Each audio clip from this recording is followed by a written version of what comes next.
Hello, and welcome to Cry Havoc Wargaming, dedicated to bringing you the uncommon. For those of you who haven't met me, my name is Ron, and today I'm going to do an after-action report of the Scorpion's Venom. That is Mission 3 of the Scorpion's Lair for Battleforce. So let's get started.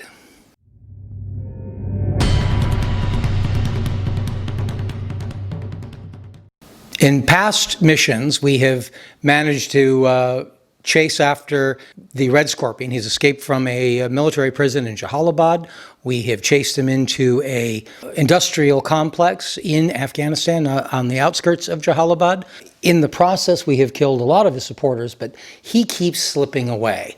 Intelligence reports that he has weapons-grade synthetic anthrax, so we're trying to recover that as well. So that's what we'll be doing in today's mission. We'll be going into Mission 3, the Scorpion's Venom.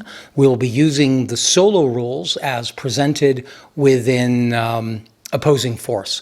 I'll be playing by myself representing the UN forces. So let's go to the playing table.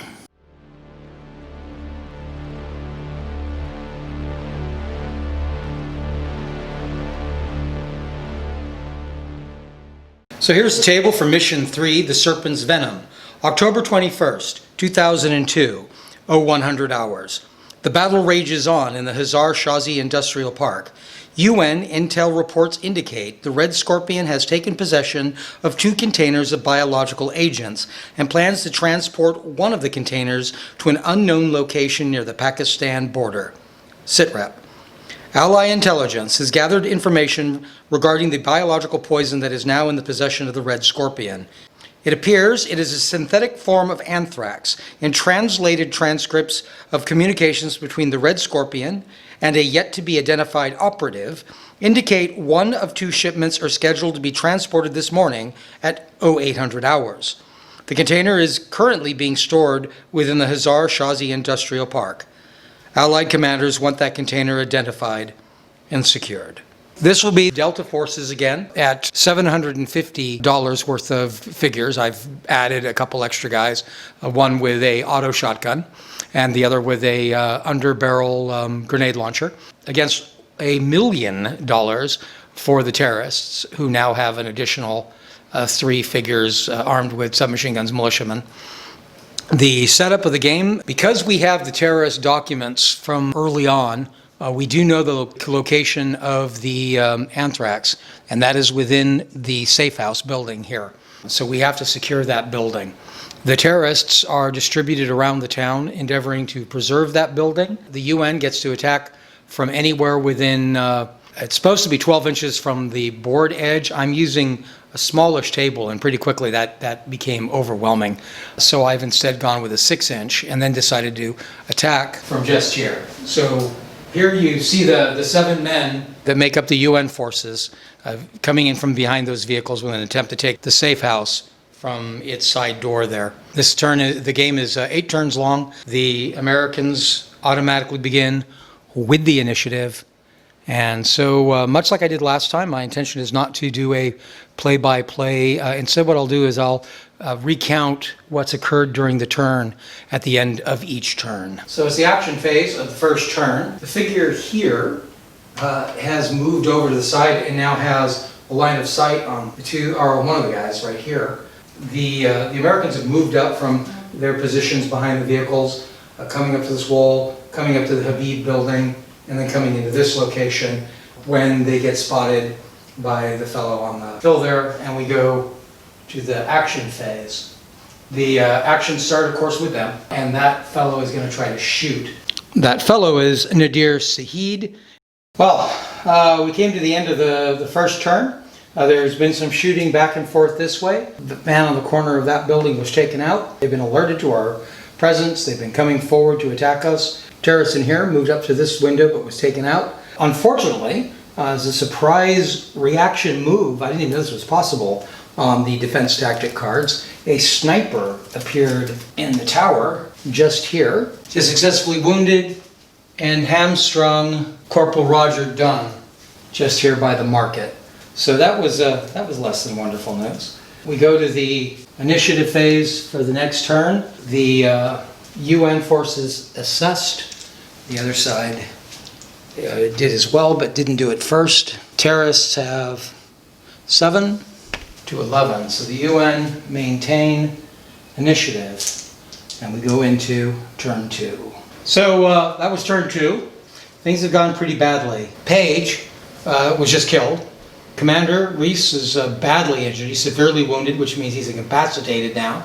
And if he doesn't do first aid, he will die at the end of this game. We've got, these guys are fighting in a fight with the sniper. They've managed to wound him up there and hamstrung him. They were wounded by the grenade launcher up here. But return fire has managed to leave him wounded and bleeding, as well as suppressed. Over here, things are going a little bit better. We've got 2 men coming out of the doors here, including Boyle with the light machine gun.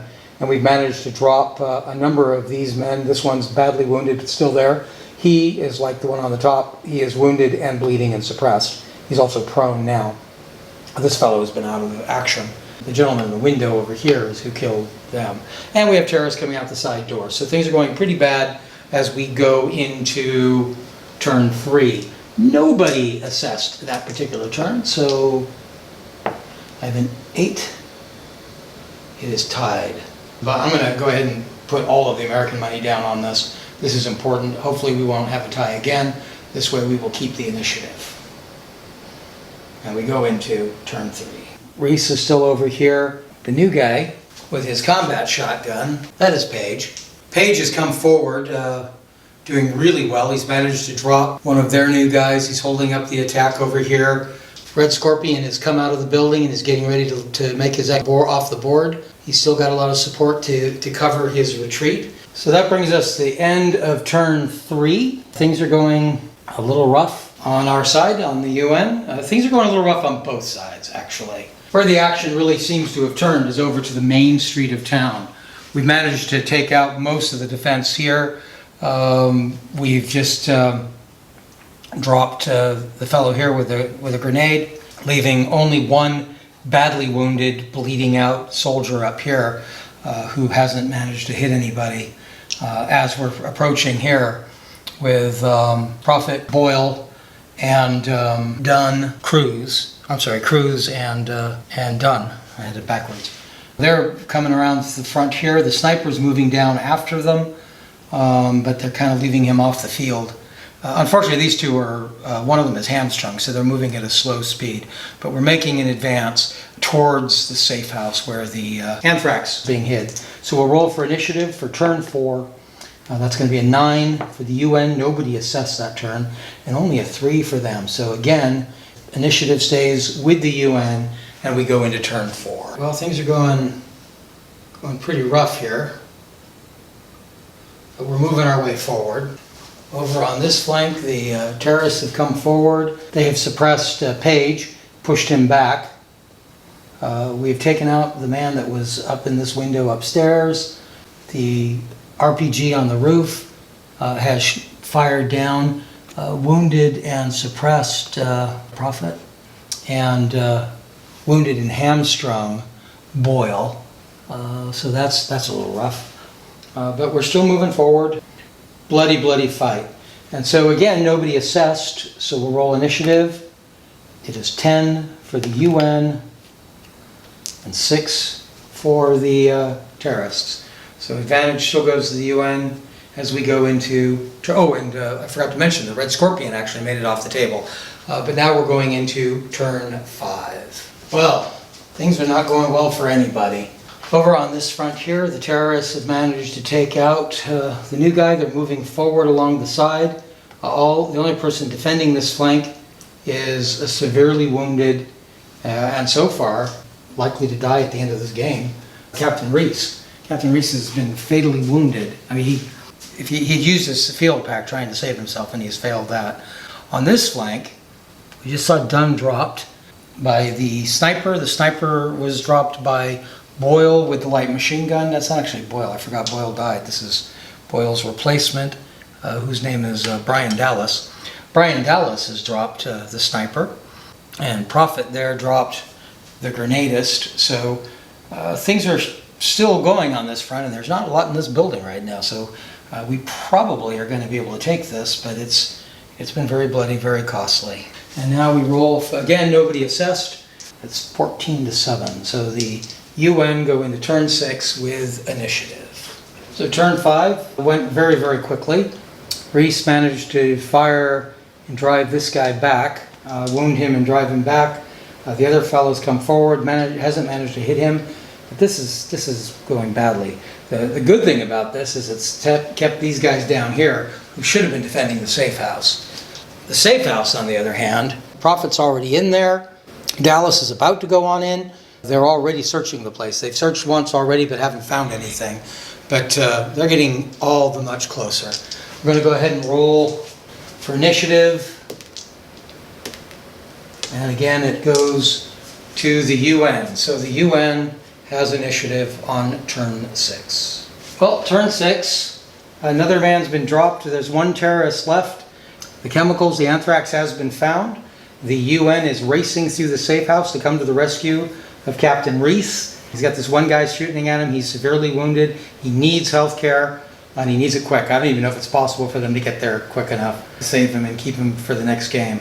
But they're going to try. So, as you may imagine, they keep the initiative, and we go into turn 7. Well, it's getting rough. This is the last turn of the game. Got Prophet coming around the corner here. Reese is incapacitated here, severely wounded. That's their target. Trying to get to him to do a health roll. I don't think they're going to be able to make it. Don't see how they can. 2 more guys are coming out of here, but they've got to be able to get there. And the rolls are made on the action phase, which means they're going to get 1 movement before then. I don't see how they can make it. Prophet moves 7 inches. So he's going to run. Oh, you know what?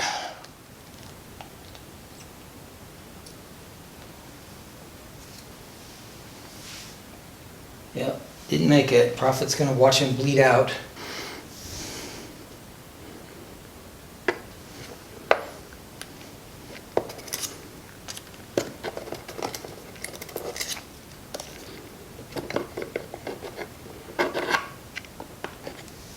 I'm going to go ahead. He could have gotten a medical pouch off that guy. I think that would have done it, actually. So I think we're okay.